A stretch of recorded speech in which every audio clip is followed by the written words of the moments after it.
Pertanyaan sederhananya adalah gimana sih cara kita menghadapi itu? Saya juga lagi belajar, ini bukan kata saya ya, tapi saya coba merangkum dari beberapa hadis, dari beberapa ayat. Mudah-mudahan ini jadi semacam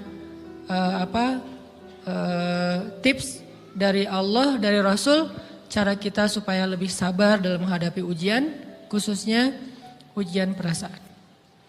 Pertama, saya mengambil dari hadis riwayat yang diriwayatkan dari Abu Hurairah, hadis Hasan. Nabi SAW mengatakan, "Ma yazalul bala'u bil mu'mini wal mu'minati fi nafsihi wa waladihi wa malihi hatta yalqallaha ta'ala wa ma 'alaihi khati'ah." Tidaklah seseorang selesai diuji, baik dia laki-laki orang yang beriman atau perempuan yang beriman, baik itu ujiannya terjadi pada dirinya atau melalui anaknya atau melalui hartanya, artinya ujian harta, ujian fisik, ujian perasaan, sampai dia bertemu dengan Allah dan dia tidak punya dosa. Apa maksud dari hadis ini? Ujian itu tidak akan berakhir kecuali kalau dosa kita sudah habis. Allah akan menguji kita terus untuk membersihkan diri kita dari dosa. Sehingga yang harus kita coba bangun awareness dalam diri kita kalau lagi diuji, Allah pengen membersihkan dosa saya nih. Sehingga kita ridho dengan ujian, bukan ikhlas ya. Kalau ikhlas ibadah, kalau ujian ridho, rela. Saya ridho ya Allah walaupun ini berat. Saya ridho ya Allah walaupun saya berharap Engkau beri jalan keluar. Saya ridho ya Allah walaupun saya berharap ditolong oleh Allah. Tapi tetap ridho diberikan ujian itu. Sambil berdoa diberikan jalan keluar, ditolong, diberikan keajaiban. Cuman gak mau mengeluh. Dan berdoa meminta jalan keluar bukan mengeluh, itu ibadah. Berdoa itu ibadah dalam Islam. Sehingga Allah suka banget sama hamba yang berdoa. Allah suka dengan hamba yang curhat. Nabi itu kalau lagi curhat, doanya aja bisa berjam-jam cuma doa doang tuh. Kayak hadis Aisyah pas lagi cemburu malam-malam kan. Aisyah lagi tidur, ini jatah malamnya Aisyah. Tiba-tiba dia nyari-nyari raba-raba, Nabi gak ada, dicari di kamar mandi gak ada. Biasanya Nabi sholat di sebelah Aisyah. Wah curiga nih, jangan-jangan ke rumah si Fulan. Dicari ke rumahnya, ditelepon gak aktif, mungkin lagi dicas, datang ke rumahnya. Ketuk pintu. Hafsah, Nabi di rumah kamu enggak? Enggak Aisyah, beneran. Cari ke rumah Sofia. Sofia, Nabi di sini enggak? Enggak, beneran. Cari ke rumah Maria. Maria di sini enggak Nabi? Enggak. Kemana ya Nabi? Rumah istri-istri yang lain gak ada. Pas balik ke rumahnya, ngelewat masjid, ngelihat Nabi lagi sujud di Masjid Nabawi, di mihrab. Dan Aisyah mendengar Nabi menangis sambil berdoa. Dan sujudnya itu seperti membaca 1 juz Al-Quran. Dan itu isinya doa nangis. Robbi. Jadi kalau kita katakan gak usah banyak berdoa sama Allah, malu. Justru Allah suka kepada hamba yang berdoa. Justru sebaliknya kalau kita jarang berdoa atau enggan berdoa, buat Allah itu orang sombong. Allah gak suka hamba kayak gitu. Kamu gak butuh saya, sama kayak kita lagi ada masalah, punya teman yang punya kelebihan harta, terus kita kayak bingung gitu nyari kesana kemari pinjaman, dia gak dikasih tahu. Pas dia tahu dari orang lain, dia ngomong apa? Kamu gak nganggap saya ya? Emangnya saya bukan teman kamu? Kok kamu punya masalah keuangan tapi saya gak dikasih tahu, malah saya tahunya dari orang lain? Tersinggung kan? Kalau teman kita aja tersinggung, apalagi Allah. Kamu punya masalah kok gak ngomong ke saya, wahai hambaku? Bukan berarti Allah gak tahu, Allah tahu, cuman Allah berhak, bukan ingin ya, berhak untuk dilibatkan. Allah berhak untuk dicurhatin. Allah berhak untuk dijadikan tempat kita untuk habis-habisan menangis dan melampiaskan masalah kita kepada Allah dalam bentuk curhat-curhat dan doa. Sehingga kalau kita berdoa, ya Rabbi, Allah langsung inni qarib, mendekat Allah kepada kita. Jadi teman-teman yang dirahmati Allah, kalau kita punya masalah, kita coba bangun awareness, oh Allah pengen membersihkan dosa-dosa saya nih. Terus kita berdoa, ya Allah bantu saya, ya Allah tolonglah saya, istighfar. Saya kadang-kadang ngerasa nih, kalau ada dosa, ada kesalahan, ada kekeliruan yang saya lakukan misalnya gitu, kalau saya nggak kuat istighfarnya, bentar lagi akan diuji sama Allah. Ujinya macam-macam, alhamdulillahnya ujiannya masih ketahan. Pasti diuji sama Allah. Kalau istighfarnya gak kuat, taubatnya tuh gak kuat, langsung diuji sama Allah. Dan saya langsung sadar, oh benar berarti yang tadi ini lagi dihapus sama Allah nih. Perkencang lagi, perkuat lagi istighfar. Kenapa? Karena kalau istighfar kita kuat, berarti kan dosa kita dihapus dengan istighfar ya. Otomatis ujian kita durasinya berkurang. Makin kuat istighfar, makin berkurang. Kalau istighfarnya udah mantap, udah selesai, Allah cabut tuh ujian kita. Diganti dengan kebaikan. Jadi teman-teman, kita coba sadari, oh kalau Allah menguji saya, emang saya banyak dosa. Sebelum kita mencari kambing hitam, nyalah-nyalahin orang lain, sebelum kita marah kepada orang lain, kadang wajar kita marah kepada orang lain gara-gara ucapannya, komennya, teks dari dia, wajar. Tapi sebelum itu, marah dulu kepada diri kita atas dosa dan kesalahan kita yang baru saja kita lakukan. Atau yang dulu kita lakuin dan belum benar-benar kita tinggalkan. Kalau kita ngerasa banyak dosa di masa lalu sebelum kita taubat, hijrah, berarti mungkin itulah alasan kenapa sekarang kita diuji setelah hijrah. Kenapa agak-agak harus jungkir balik setelah kita hijrah. Kenapa harus sedikit berdarah-darah setelah kita hijrah.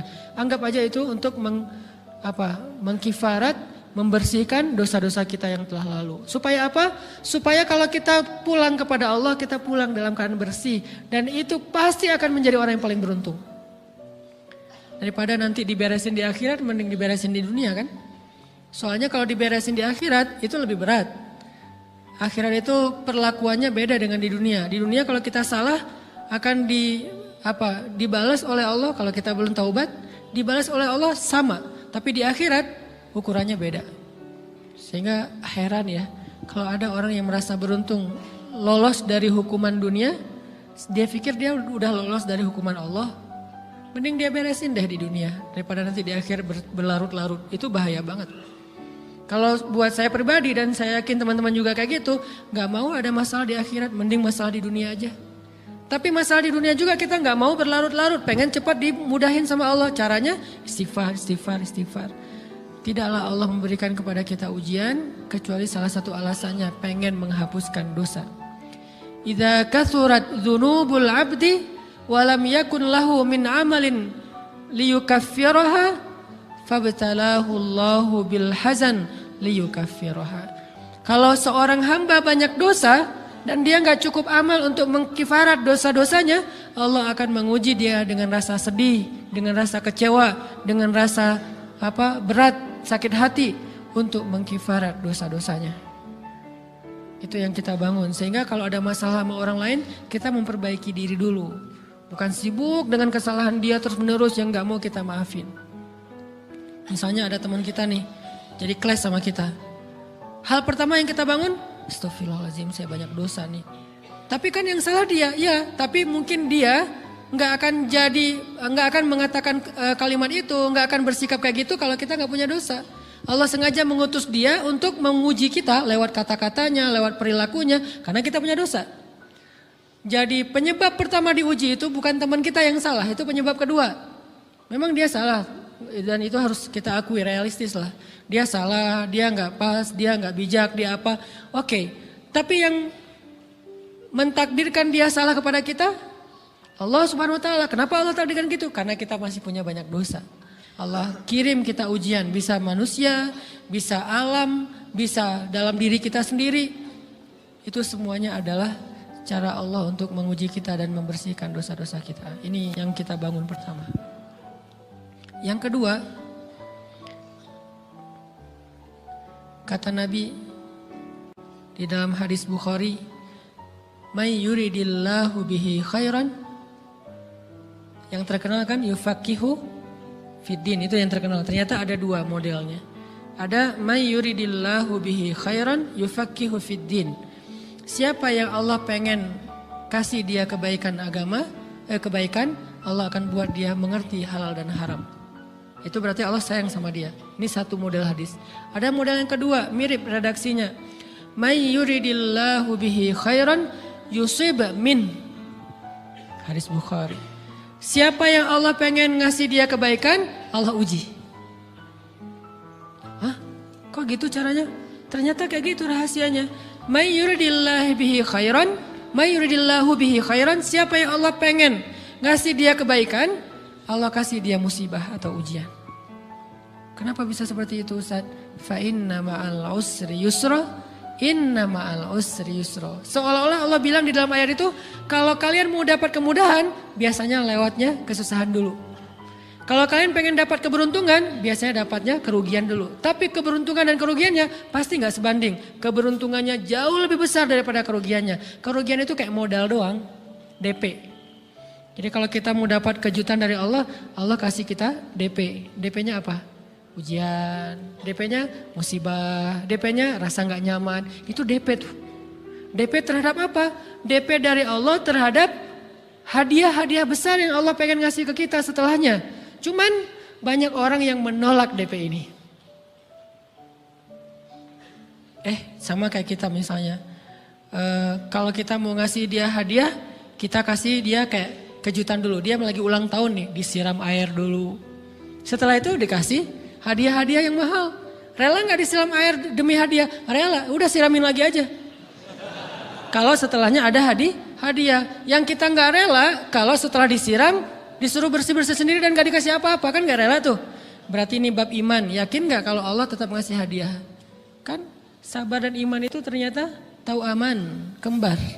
Kalau kita yakin Allah ngasih hadiah setelah ngasih kita DP ujian, ya kita akan sabar. Gak apa-apa deh, bentar lagi mau dikasih hadiah, digini-giniin juga gak masalah. Dibully, diapain sama Allah, biarin aja. Ya Allah saya sabar, kan bentar lagi mau dikasih hadiah nih. Ini masalah yakin. Tapi kalau kita gak yakin, apa sih maunya Allah gitu kan? Begitu kalimat ini keluar, maka yang muncul setelahnya adalah mengeluh, berputus asa, dan gak akan sabar menghadapi ujian. Ujian, kata Nabi, may yuridillahu bihi khairan, siapa yang Allah pengen kasih hadiah, siapa yang Allah pengen kasih kejutan, siapa yang Allah pengen kasih pertolongan, siapa yang Allah pengen kasih kebaikan, yusib min, Allah akan uji dia dulu. Ini sunnatullah, sehingga kalau kita lagi diuji, yang kita lihat jangan ujiannya, apa setelah itu. Gimana ngelihatnya Ustaz gak kelihatan? Dengan mata hati. Istafti qalbak, tanya kepada hatimu, kelihatan gak? Dengan mata hati. Gimana ngelihat dengan mata hati? Dengan iman, saya percaya Allah pasti ngasih kebaikan setelah ini.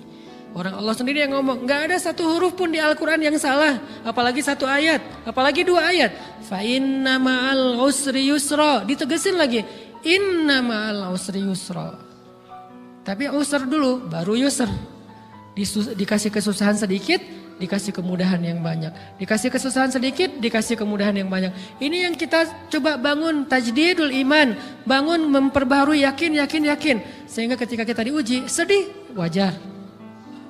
Mengaduh sedikit bukan mengeluh ya. Kalau mengeluh kan nyalahin Allah. Kalau ngaduh, yang namanya orang dicubit kan itu ngaduh. Tapi kalau apa sih maunya Allah? Nah itu ngeluh. Antara mengadu dengan mengeluh berbeda. Mengaduh itu manusiawi. Sedih itu manusiawi. Air mata bahkan bukan hanya manusiawi, itu rahmat dari Allah. Orang yang gak bisa menangis itu yang bahaya. Kalau kita masih bisa menangis, berarti kita masih peka hatinya. Bukankah anak kecil paling sering menangis? Berarti hatinya peka. Siapa lagi selain anak kecil yang paling sering menangis? Cewek. Cowok itu emang gak punya perasaan, makanya jarang nangis. Cewek dikit-dikit nangis, jangan bilang, cemen banget sih nangis, cengeng apa. Enggak, karena dia perasaannya lebih peka dari kita. Itulah kenapa Allah menitipkan bayi kepada perempuan. Kalau dititipin ke laki-laki hancur. Di balik kepekaan perempuan, di balik sensitifnya perempuan, di balik perasaannya yang luar biasa, di situ Allah Subhanahu wa taala menitipkan amanah, dia yang paling baik dalam merawat bayinya. Perempuan secara umum mungkin lebih banyak bicara daripada laki-laki ya. Walaupun ada orang yang perempuan pendiam banget, ada yang gak ngomong sama sekali, misalnya diem-diem aja, ada. Tapi secara umum perempuan lebih banyak berucap daripada laki-laki. Emangnya ini kekurangan? Bukan. Ini kelebihan. Kalau dia berikan itu dalam hal yang tepat. Apa yang tepat? Mendidik anak. Justru karena perempuan banyak ngomong, lebih baik dalam mendidik anak daripada laki-laki. Laki-laki itu kurang mendidik, kurang mengedukasi kepada anak dengan usia tertentu. Karena dia jarang memahamkan. Salah hanya marah, salah hanya ditegur. Kalau ibunya jelasin, gini sebelum tidur ibunya yang ceritain banyak cerita. Saya sendiri ngalamin. Sering mana seorang ayah sama ibu interaksi sama anak dalam bentuk verbal. Sering ibu. Jadi menangis itu rahmat dari Allah. Gak apa-apa, nangis aja. Dan itu tidak disebut mengeluh. Kamu kok nangis sih? Kan orang Islam harus sabar. Emangnya nangis dengan sabar itu bertolak belakang? Sabar tetap sabar. Ya nangis jalan aja terus nangis. Nangis apa pakai nangisnya nggak cuma nangis doang. Emotikonnya juga nangis, berderai-derai gitu. Sampai air matanya menggenang gitu kan ya. Boleh lah. Ditambah lagi dengan visual menangisnya. Posting bahwa dia lagi tertusuk duri. Dengan postingan kaktus atau apalah. Dia pengen share ke semua orang bahwa saya sedang sedih. Sehingga nanti ketika ada orang yang menghibur dia dengan sedikit kata-kata yang sabar ya segala macam. Wah makin berderai-derai. Itu belum jadi. Kecuali dia keluarkan kata-kata mengeluh. Baru dia disebut orang yang banyak mengeluh. Berputus asa. Kalau mengaduh wajar. Walaupun ada nabi udah diuji berat gak mau mengaduh. Apalagi ngeluh. Zakaria. Digergaji mengadu aja enggak. Kenapa? Karena kata malaikat kalau kamu mengaduh sedikit aja. Maka Allah subhanahu wa ta'ala akan menghancurkan kaum ini. Dia kasihan kepada kaumnya enggak mau mengaduh. Satu-satunya orang yang kita tidak boleh mengaduh hanya orang tua. Atau itu mengeluh kalau untuk orang tua. Kalau yang lain enggak disebut mengeluh. Kalau ke teman, malas enggak apa-apa. Jangan sering-sering tapi. Apaan sih? Ke teman boleh. Tapi ke orang tua, saja itu bukan lagi mengaduh, itu sudah mengeluh. Khusus untuk orang tua. Kalau diantara manusia. Kalau kepada Allah dan Rasul, pastinya lebih dari itu. Ketika kita diam saja, tidak langsung beranjak sami'na wa ata'na labbaika ya rabbi wa sa'daik, enggak memenuhi panggilan Allah, itu sudah disebut bagian dari kufur ingkar. Tapi minimal kita mungkin masih mengaduh, kita masih menangis, kita masih lelah, kita masih merasa lemah. Setidaknya kita tidak mengeluh. Kenapa? Kita percaya Allah kalau mau ngasih hadiah kepada hambanya, DP-nya itu ujian. Dan yakinlah hadiahnya minimal 10 kali lipat lebih baik daripada ujian itu. Minimal, karena gak ada amal soleh yang dibalas di bawah 10 kali lipat tuh gak ada. Amal soleh, amal ya bukan niat. Amal yang udah kita kerjakan minimal dibalas 10 kali lipat. Minimal, maksimalnya bighairi hisab, tanpa batas.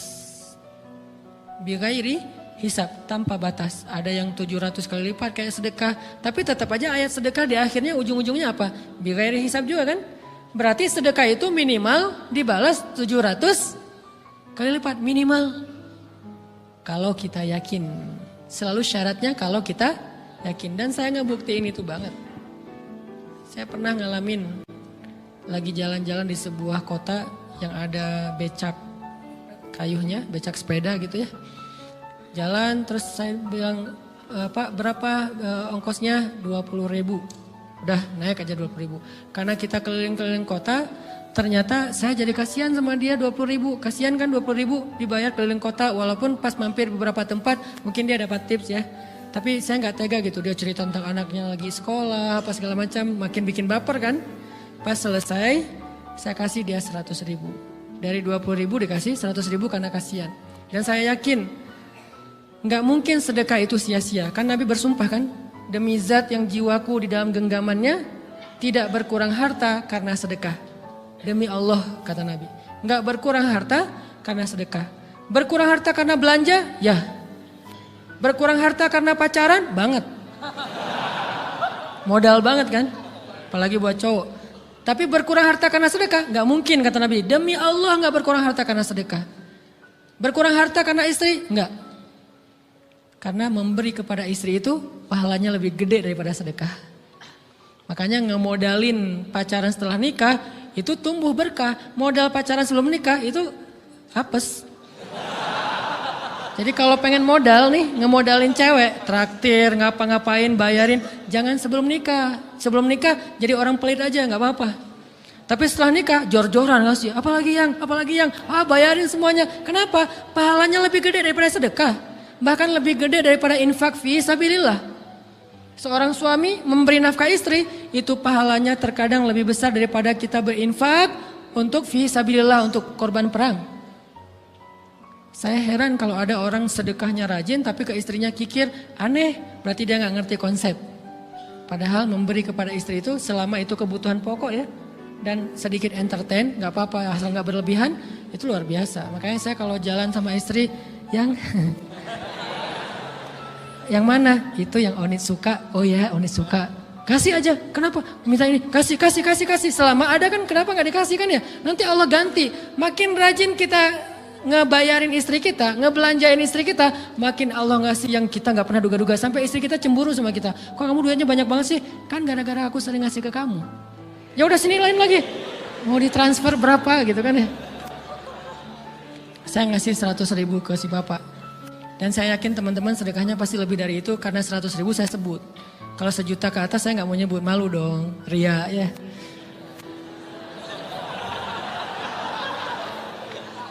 Sebenarnya nggak pernah sih. 100.000 deh, karena kan kecil, saya kasih 100.000. Ternyata begitu saya kasih 100.000, dia doa. Nah ini nih, pentingnya sedekah ke orang yang membutuhkan tapi nggak minta-minta, dia tulus. Dia langsung doa, ya Allah Pak mudah-mudahan rezekinya lancar, berkah, bertambah dan segala macam bahagia keluarganya. Doa-doa ini semuanya dikabulkan dalam hitungan hari.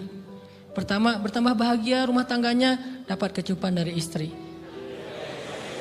Dia nganggap suami saya cowok banget sih. Mulai 1 nih.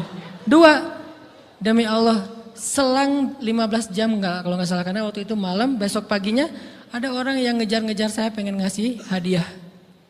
Ustadz saya pengen ketemu Ustadz. Maaf saya nggak bisa ketemu sekarang lagi rush, lagi tight schedule gitu-gitulah sok-sok gaya nggak jelas gitu ya. Terus Ustadz saya pengen banget ketemu, dia nggak ngomong pengen ketemu apa. Kalau dia bilang mau ngasih duit kan langsung saya prioritaskan kan ya. Berhubung dia nggak ngomong, ya udahlah. Saya sosok jual mahal gitu. Tapi yang namanya rezeki kan gimana kita tolak dia datang kan. Saya nolak. Pokoknya sebentar aja 5 menit nggak akan ganggu waktu Ustadz. Ya udah besok pagi ya pas breakfast gitu. Pakai gaya-gaya dikit breakfast. Pas breakfast, oh ya siap Ustadz. Jam berapa? Jam 8. Udah janjian jam 8. Mungkin orangnya nih dengar live streaming, Pak jazakumullah khair jaza. Makasih banyak, mudah-mudahan Allah tambahkan rezekinya. Terus beliau besok mau flight ke luar kota jam 8. Akhirnya ngubungin lagi malamnya, Pak Ustadz maaf gak bisa ketemu besok. Karena saya jam 8 itu jadwal terbang. Oh ya udah gak apa-apa, seneng dong saya gak jadi ketemu kan. Tahu gitu kan nyesel saya tuh, seneng. Besok pagi jam 6, Pak Ustadz alhamdulillah ternyata penerbangan saya di delay ke jam 11. Allah delay penerbangannya demi ngasih rezeki buat saya. Kan luar biasa kan. Ini hikmah kepedean saya, kegeeran kepada Allah gitu. Di delay demi saya. Kan kadang-kadang GR ya di depan Allah ya. Robbi akroman kan gitu ayatnya. Allah memuliakan saya dengan istighfar tetap. Akhirnya saya bisa ketemu Ustaz. Saya nggak baca WA-nya. Terlambat baca, baru baca jam 8. Dia udah mulai agak putus asa. Kayaknya udah gak mungkin ketemu nih. Jam 8 pas saya baca, ternyata orangnya nggak di delay. Ya udah saya balas, ya udah sekarang saya tunggu ya jam 9 maaf cuma sebentar. Nggak apa-apa Ustaz 5 menit. Datang dia. Datang ngasih apa coba? Ngasih duit 200 juta. Demi Allah. Cuman berselang beberapa jam, saya tolak-tolak. Tahu gitu Pak, datang malam ini aja.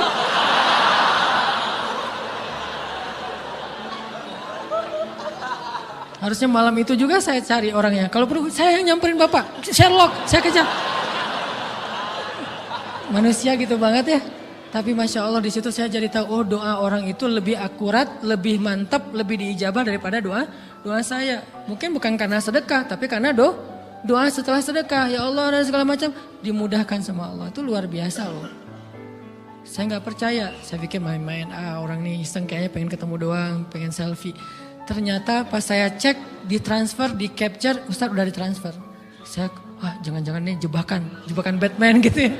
Nyari-nyari sana segala macam. Alhamdulillah ternyata emang niat baiknya pengen, alhamdulillah saya terkesan, saya dapat hidayah lewat Ustaz segala macam. Sekarang saya pengen membalas jasa Ustaz walaupun kecil 200 juta. Untung saya nggak kaget dan kemudian pingsan. Pak 200 juta stroke kan ya bahaya, lebih mahal dari 200 juta. Ini keajaiban ya teman-teman. Jadi kita tuh, saya kan sering bilang keajaiban itu terjadi tergantung tingkat iman. Bukan saya udah soleh banget enggak. Saya belajar terus untuk yakin deh sama Allah. Modal kita tuh kan gini sebetulnya kan. Duit kita tuh banyak loh teman-teman. Cuman gak disimpan di bank. Gak disimpan di saku. Disimpannya di sisi Allah. Bedanya apa sih? Kenapa kita kalau disimpan di bank tenang? Saya lagi punya duit banyak dari 100 juta. Di mana? Di bank. Aman. Kenapa kalau disimpan di saku aman, tenang? Kenapa kalau disimpan Allah nggak tenang? Kenapa kalau disimpan di Allah kita bilang nggak punya duit? Ini kan nggak fair sama Allah. Nggak punya duit nih. Siapa bilang nggak punya duit? Kan ada Allah. Tinggal minta sama Allah. Tapi nggak ada wujudnya. Tapi kan ada janjinya. Bukankah janji Allah lebih kuat daripada wujud? Bukankah iman harusnya lebih mantap daripada sesuatu yang konkret yang kita lihat? Ada duitnya di sisi Allah. Kenapa nggak dikasih? Karena kita belum butuh. Kalau kita yakin duit kita itu ada di Allah, tapi dikasihnya pas kita butuh. Begitu butuh ya Allah, langsung dikasih sama Allah. Itu banget benar-benar terjadi dalam kehidupan kita. Pasti kayak gitu. Tingkat tergantung kita yakin apa enggak.